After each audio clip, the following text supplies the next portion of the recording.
আমাদের ডিউটি শেষ, এখন ঘরে যাব। আজকে সারা দিন বরফ পড়বে, ঠিক আছে? এবার আমরা বরফ পরিষ্কার করবার জন্য জানি না আসল প্রসাদ। বাবা চলো চলো সাবধানে চলো। হ্যাঁ বাবা কি ঠান্ডা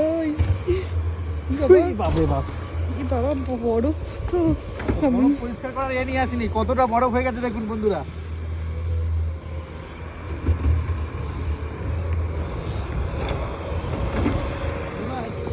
আমাদের গাড়িটা দেখুন,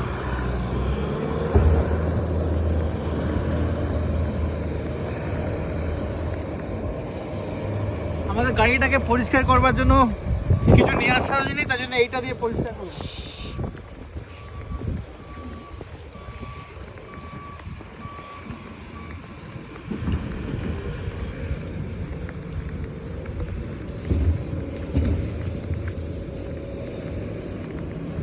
জল যেইগুলো পড়ছে, এই দেখুন, এই জল টপকে টপকে বরফ হয়ে যাচ্ছে, দেখতে পাচ্ছেন? এই দেখুন, জল টপকে টপকে বরফ হয়ে যাচ্ছে।